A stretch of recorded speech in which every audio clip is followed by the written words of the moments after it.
Words and feelings matter, but they are not enough. More action is required.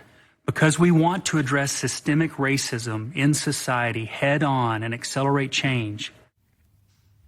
That was Wal-Mart's CEO calling for racial equity during protests last summer and suggesting it's the company, Wal-Mart's duty, not to just have stuff on the shelves and sell it to us, but to change America. That's what Wal-Mart wants to do.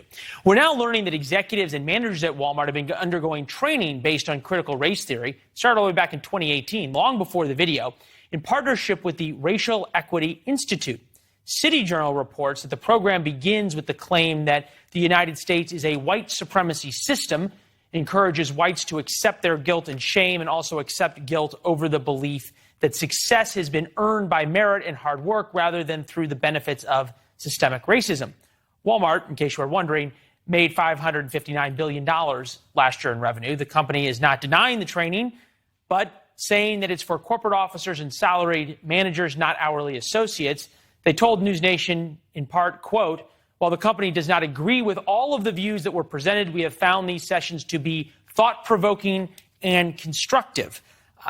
Obviously, it's hard to get executives at Wal-Mart to speak candidly and on the record about these things. So we bring in Jonathan Butcher, Education Fellow at the Heritage Foundation. Well, it'd be kind of interesting if they believed all of those things, I guess. But what does it say about where we're at that Wal-Mart feels compelled to pay a lot of money for this training? Well, there's big money in diversity trainings. I mean, we're talking about an $8 billion a year industry.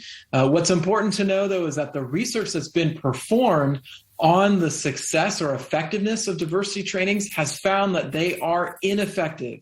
They don't change people's behaviors or attitudes. And in some cases, they even make people feel resentful, going backwards and having the reverse effect that these diversity trainings are supposed to have.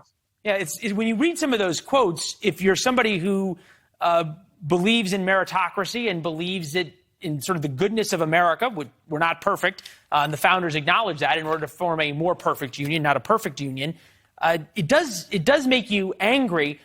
As you say, big money in this, $8 billion a year. Obviously, Wal-Mart didn't spend anything close to that, but how much of this for big corporations is buying an insurance policy that if they get accused of racism, they go, oh, no, we've spent so much in racial equity training? Well, I don't know how that they could make an argument that would go very far with that line of thinking. I mean, the fact is that what these trainings are doing is they're saying that you are not responsible for your own actions. You are a victim of the immutable characteristics that you were born with. And so you're a victim, everyone else is a victim, and you cannot, by your behavior, change the way that other people will feel about your sense of oppression or not. And so this is a really dangerous attitude, and it's a dangerous thing to happen to our culture because it changes the way that we feel about our own ability to change our futures, to have personal agency over our actions, to say that we can lift ourselves up, we can improve our own lives. And that's what our system is based on. Yeah, clearly, all the things you laid out is sort of antithetical to what America is based on. Great conversation, Jonathan. Thank you. Have a great weekend. Dan Abrams is next.